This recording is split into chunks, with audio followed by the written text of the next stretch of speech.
Winterizing your RV is easy to do yourself, and after an initial investment in some basic tools, it's inexpensive and shouldn't take long at all. Thanks for joining me here at RV Gear and Far. I'm Joshua, and I'm excited to walk you through the process of how I winterize my RV and hopefully give you some tips and pointers on how to winterize yours. Please watch all the way through the video at least once before starting the winterizing process, as I've got quite a few bonus tips and comments throughout the way that will make this process even easier for you. I've turned all these steps into a checklist that you can download by scanning this QR code with your smartphone or by clicking the link in the description below. I'll also put these up at the end of the video, so don't worry about grabbing them at this point, as it's more important to watch through the entire process once before taking any action. Please note that this is an overview and generalized sequence to winterizing RV plumbing systems. Winterizing your RV is important to avoid any water from freezing within the pipes or tanks and causing a leak or rupture. Each rig is different and has its own nuances. Please consult your RV owner's manual and the manuals of all your appliance components for specifics on your exact equipment. You may have to adjust my sequence, use different sized fitting, or skip a step entirely based on your specific rig or personal preferences. Step 1 to winterizing your RV is to turn off the power, both propane and electric, to your water heater. If it currently contains hot water, allow enough time to pass for the water to completely cool, or purge the hot water by opening a hot water faucet in the rig and running it until cool water flows out. Next, dump, flush, and clean your wastewater tanks. Once all the tanks are completely done draining, close the waste tank valves if you won't be hooked up to sewer for the rest of this process. Although easier to do at a full hookup campsite, many people drain their tanks at their last campsite of the year and then finish the winterizing process at home. Next, I'll locate and open the freshwater tank drain valve, leaving it open as we drain and move on to the next step.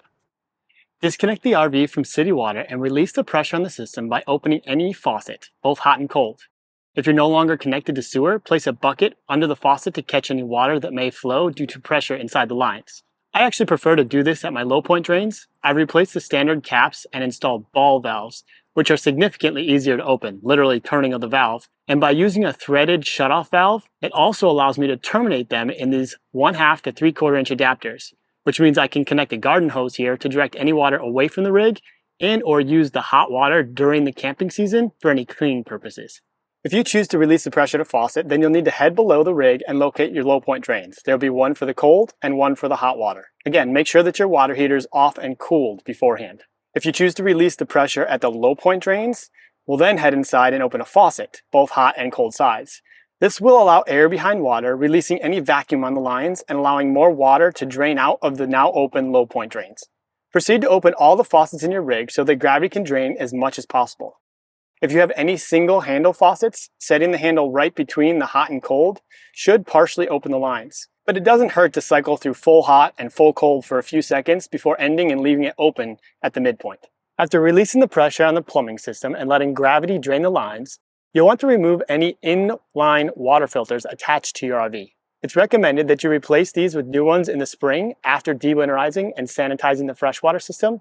And there's really no way for us to completely remove all the water from these filters and protect the housings except by removing them. Be sure to come back in the spring and I'll show you how to dewinterize and sanitize these systems. And if you're finding any value in this video, please consider subscribing to RV Gear and Far. After verifying that the freshwater tank is done draining, I'll purge my 12-volt water pump by turning it on for a few seconds to push any water inside the pump or inlet hose into the pipes, which should then flow out the low point drains. Running the pump without fluid can damage it, so I only do this for a few seconds. At this point, we need to drain any residual water from the water heater tank and set it into bypass mode. Open the outside cover of your water heater and flip open the temperature and pressure release valve. Again, doing this after the water inside is cool is the safest way. Once you open that pressure release valve, you might hear more water drain out of the low point drains. It's now time to remove the drain plug or anode rod, depending on what type of water heater is installed on the RV. A socket with a long extension is a great tool for this job, but if you don't have sockets that big, you can also get water heater specific wrenches that may be a great tool to keep in your RV toolbox. We now have all the hot and cold faucets and low point drains open. The water heater pressure release valve is open and we've removed the drain plug or anode rod. Next, we'll head behind the water heater or to the plumbing panel and set the water heater into bypass mode. On my 2-valve system, I turn these 2 valves parallel to the water lines and the flow is directed past the valves and through the bypass. On a 3-valve system, you'll close off the cold and the hot side valves and open the bypass valve in the middle. If you have a water management panel, you'll set it to winterize mode. All these methods close off the water heater from the rest of the plumbing to get it ready for our next steps. The water heater is now isolated, and it is a great time to grab a flush wand and clean out all the silt and mineral deposits that have accumulated at the bottom. These tank flush wands really come in handy, but do yourself a favor and purchase an all-metal version. This plastic one started to crack after the first use. After cleaning out the tank, close the pressure release valve at the top. Some folks choose to leave the drain plug or anode rod out so that the tank can air dry. Others choose to screw it in a few threads but not seal it. And still others leave the plug out completely and stuff a piece of paper towel in the hole to allow airflow while discouraging insects from entering. If you have a washing machine, a refrigerator with an ice maker, a dishwasher, or any additional components that hook up to your RV plumbing, you'll need to reference those individual user manuals, as they'll have instructions on how to isolate and drain their plumbing, or steps to otherwise include them in this winterizing process. Next, I'll close all the faucets while leaving the low point drains open. It's now time to blow out our water lines. We'll need a threaded adapter and an air compressor. I'll show you first how to do this with an air compressor, as I feel that every RVer should have an air compressor for proper tire maintenance while towing. But if you don't have access to one, I'll touch on some other options here in a bit. There are two blowout valve adapters that are common for this job, and both have a 3/4 inch GHT threaded end, just like your freshwater and garden hoses. In fact, that's what GHT stands for, is garden hose thread. On the opposite end, you can purchase versions that have an air hose quick connect or a Schrader valve, just like your vehicle's tire valve stems. Personally, I like the Schrader valve stem versions because that's the kind of air compressor that I carry when RVing. Although I have a bigger air compressor with the standard quick connect fittings, that larger air compressor is not something I carry while RVing. Feel free to use whichever one you prefer. Next, we'll thread the adapter into the city water connection. Here's a bonus tip though. Utilize your water pressure regulator in between the RV and this adapter. It'll function the same way with air as it does with water and protect your internal plumbing from bursting due to pressure being too high. If I'm using an air compressor that allows me to adjust the outlet pressure, I make sure to set it no higher than 40 psi. One tankless water heater manual I read stated a 30 psi max for air blowout winterization. That's why I like inserting the water pressure regulator in between. It dummy-proofs the situation in case you forget to reduce the air pressure on the compressor. And if all this is absolutely foreign to you because you don't have a water pressure regulator that you use when hooking up to a hose bib, you'll want to pick one up. They're an essential RV item needed to protect your RV. I'll put a link below to our RV Essentials video. Check it out so you can make sure you've covered all the basics to have a successful RV camping trip. If your RV has a water management panel, please refer to your specific model manual for detailed instructions. But from all the manuals I researched, the knobs will be set at 45-degree angles for blowout. Now, seeing as these angles are a mixture of the tank fill and winterize settings, many people will do the next blowout step first on the tank fill setting in order to drain the water between the panel and the fresh tank, and then switch over to the winterize setting and blow out the rest of the lines that way. Either should work. You just want to make sure that you get the line between the panel and the fresh tank purged in addition to the rest of the plumbing. If you do not have a water management panel, then we can just skip this step. Now turn on the air compressor and blow out the water lines. Right now our low point drains are open and our water heater is bypassed, so we should be getting some water draining out the bottom of the RV. After some time and the water has stopped sputtering out of the low point drains, go ahead and close them to redirect the pressure for our next step. If you're using a small air compressor that doesn't have an automatic pressure shutoff, turn it off while rotating in between the faucets. A helper can speed up the process so you don't have to go back and forth so much. What we want to avoid is having a non-pressure regulated pump turned on with no place for the air to escape, because even though the water pressure regulator we installed will protect the RV plumbing downstream, it is possible to damage the compressor or air pump lines as the compressor continues to work with nowhere to go. Go around to each faucet and open the lines, both hot and cold.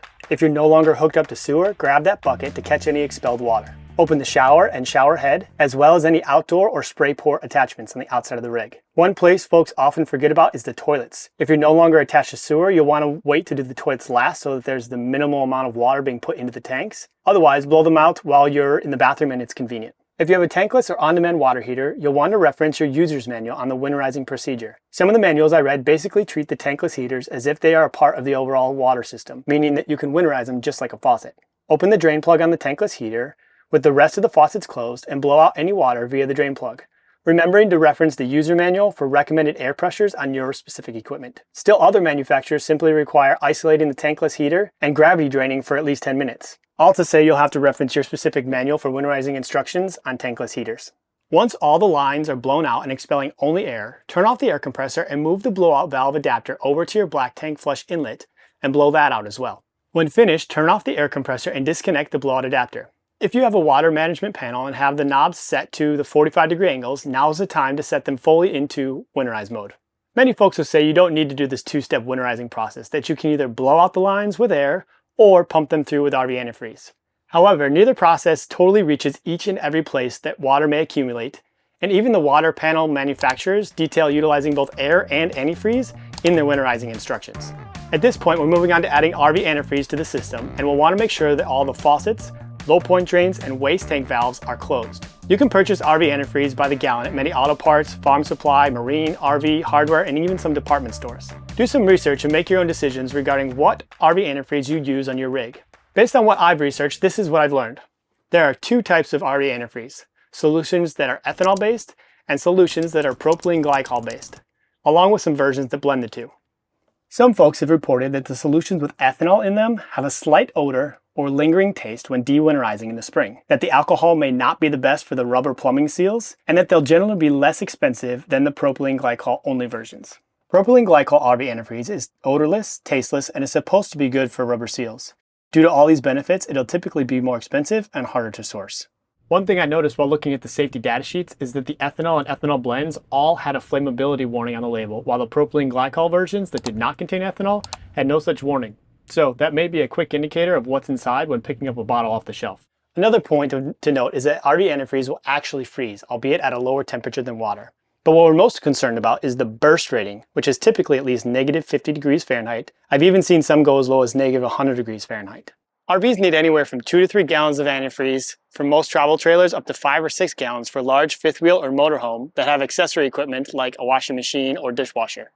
Next, I'll head to my 12-volt water pump. Often you'll have to remove a cover or panel to access the pump. I use a winterizing kit that allows me to suck the RV antifreeze into the freshwater system. I've seen some videos online of folks pouring RV antifreeze into their freshwater tanks and not using the winterizing kit. While in theory it'll achieve the same results, you'll need to purchase quite a bit more RV antifreeze in order to fill the tank enough for the 12-volt pump to pull the antifreeze up into the system. Additionally, then you'll have to flush your freshwater tank a ton in the spring to rinse out all that RV antifreeze residue. It's much easier to flush out the pipes inside the rig that are under pressure versus the sidewalls of a huge freshwater tank before sanitizing in the spring.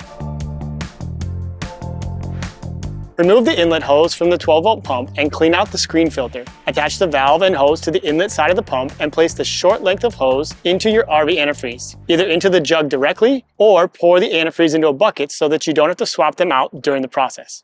And so if you have a water management panel, you should be able to connect a short length of hose directly into the city water inlet and place the other end into the RV antifreeze to pump it through the plumbing harness this way.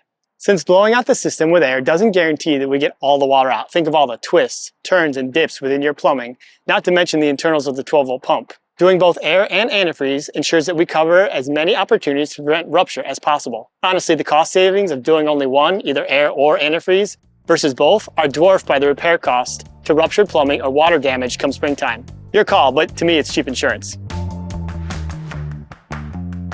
Once a winterizing hose is submerged in the RV antifreeze, I turn on the 12-volt water pump. I then open the faucets one at a time, both hot and cold, as they each have their own set of water lines, until a steady stream of RV antifreeze flows out. Don't forget to pump through the toilet, shower head, outdoor spray ports, and low point drains. Again, this is where the ball valve low point terminations come in real handy. Catch any antifreeze that doesn't flow into a drain with a bucket and dump it down the sink. Pay attention to your user manuals. Some models require you to adjust several of the knobs back to the 45-degree setting that we did with the air for 10 seconds while the system is pressurized with the RV antifreeze. Depending on your specific panel, you also may have a hose inlet specific for winterizing. Once you've pumped RV antifreeze through each faucet and port, turn off the 12-volt pump and disconnect the winterizing bypass. Some folks choose to leave this in place for next year, but I tend to remove it so that there's less weight hanging off the 12-volt pump while traveling. Now that we've added RV antifreeze to the freshwater system, don't forget to add some down your drains to keep each P-trap from freezing as well. I like to add enough to feel confident that the RV antifreeze reaches the pipes at the end of each waste tank, so that means adding some down the toilet as well. I personally like closing my freshwater drain after all this is done. Gravity has drained as much water as possible by this point, and I'll be sanitizing the system come spring, so I'd rather close off one more entry point for insects. I've now completed the steps necessary to winterize my RV plumbing and protect the system as best I can from rupturing in freezing temperatures. But let's talk about a few other best practices in the RV winterizing process. Although RV and marine antifreeze is non-staining, you'll save yourself a ton of time cleaning if you wipe up the sinks right after flushing the faucets, and also place items such as a shower head on a paper towel over the winter to catch any residual drips. I'd encourage you to prop open your refrigerator doors so that they can air out. You won't enjoy what you find in the spring if you keep them sealed up without being turned on. Putting your coach batteries on a tender to keep them maintained and isolating them from the RV either with a disconnect switch or removing the terminals will keep them in the best condition possible. Still better is to remove them from the RV and store them in a location that will not freeze. Leaving unnecessary stabilizers in the up position and only putting down your tongue jack or front stabilizers will reduce the number of possible entry points for insects and rodents. It's highly probable that your tires will lose air pressure over the winter, and if the stabilizers are down, that could then transfer the weight of the RV to the stabilizers instead of being on the wheels, therefore exceeding their weight rating and causing them to bend or break. I also like to pitch the entire rig slightly forward or backward, as it will help to quickly shed water out of the rain gutters, especially helpful on those weeks when it gets warm during the day and then freezes at night. Briefly back to adding antifreeze. I've come across a few videos that suggest you depress the check valve on your city water inlet when we had the plumbing pressurized with antifreeze from the 12-volt pump. However, I noticed several times within the manufacturer user manuals that this was explicitly stated as something you should not do, as it could damage that check valve. Make sure to remove all food and smelly items from your rig. Black tank treatments, first aid items, personal hygiene, and all cleaning supplies. 1, we don't want them to freeze and burst. And 2, we don't want anything to attract pests. It doesn't hurt to use your blowout adapters on all of your water hoses. And be sure to winterize external accessories such as water softeners according to the manufacturer's instructions. Store any equipment with gauges in a location that will not freeze. I had to replace the gauge on my adjustable water pressure regulator a few years ago after it froze and stopped reading correctly. Close up all vents and external points of entry. These pest screens are perfect for appliance vents that we use during the camping season. Refrigerator, water heater, and furnace exhausts. But don't forget to close the stove vent and any access ports on the outside of your RV as well. Even though you won't be using your RV, please consider keeping an insurance policy current over the winter. I've read some crazy stories of accidents to RVs in storage, and just because you're not using it doesn't mean there isn't any risk involved. Remove all valuables and easily pilferable items. If you'd like to learn more about ways to deter theft and securing your RV, please check out this video next. The winterizing process is easy, but there are a lot of steps to consider, and each RV is different. If you'd like to get a copy of my winterizing checklist to help get you started, you can scan this QR code or find the link in the video description. I'll see you guys in the next one. Take care and happy camping.